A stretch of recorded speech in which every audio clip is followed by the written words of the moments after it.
Bienvenue dans la semaine 1 du MOOC Les fonctions cellulaires. La voie de signalisation aussi par les récepteurs couplés à une enzyme. Vous avez la voie PI3 kinase maintenant AKT. La protéine PI3 kinase est constituée de deux sous-unités. Une sous-unité régulatrice appelée P85 qui est constituée de deux domaines, SH2, et une autre sous-unité catalytique, la P110. Vous voyez ici la P85 en beige et la P110, les deux sous-unités de la PI3 kinase. Donc dans certains cas, le PDGF appelle aussi ou recrute la P85 et la P110, ce qui va former la PI3 kinase. Comme vous le voyez là, l'activation de la PI3 kinase par association de la P85 et de la P110, les deux domaines SH2 que vous voyez là sur le P85 lui permet de s'adapter au récepteur tyrosine kinase.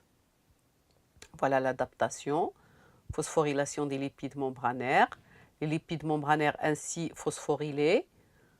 Donc vous voyez là le PIP2 membranaire qui devient PIP3. D'accord? Une fois activé, elle reste toujours, il bouge latéralement. Donc c'est le second messager dans ce cas-là. Et puis elle va vers ses cibles. Quelles sont les cibles? Exemple de cibles. Alors l'AKT, il induit la prolifération cellulaire de différentes façons. Alors en induisant l'activation du cycle cellulaire, soit en activant des facteurs de transcription qui vont permettre l'expression des gènes impliqués dans la prolifération, soit il peut bloquer aussi l'apoptose. Rétrocontrôle de la voie PI3 kinase AKT. Alors normalement, l'AKT permet le passage du PIP2 vers le PIP3 qui va vers ses cibles. Le PTEN est une phosphatase qui permet, donc qui ramène le PIP3 à la forme PIP2. Il déphosphoryle ce lipide membranaire, ce second messager, donc ce qui arrête l'effet de l'AKT et inactive le signal. Ça, c'est le cas normal. Dans des conditions normales, donc le PTEN joue un rétrocontrôle, mais dans les cas de cancer, le PTEN n'agit pas, le PI3 continue toujours à envoyer l'effet vers la kinase. Il y a toujours ce qui accélère la prolifération et la croissance cellulaire et entraîne la tumeur.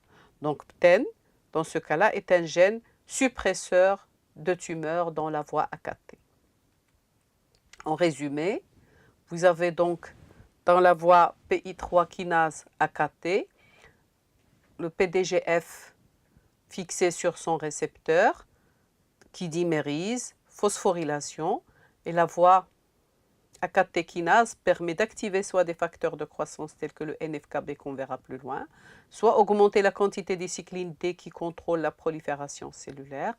Ce même récepteur peut aussi, par phosphorylation, induire la voie des MAP kinases qui va recruter des RAS, des MAP kinases et avoir l'effet de prolifération aussi.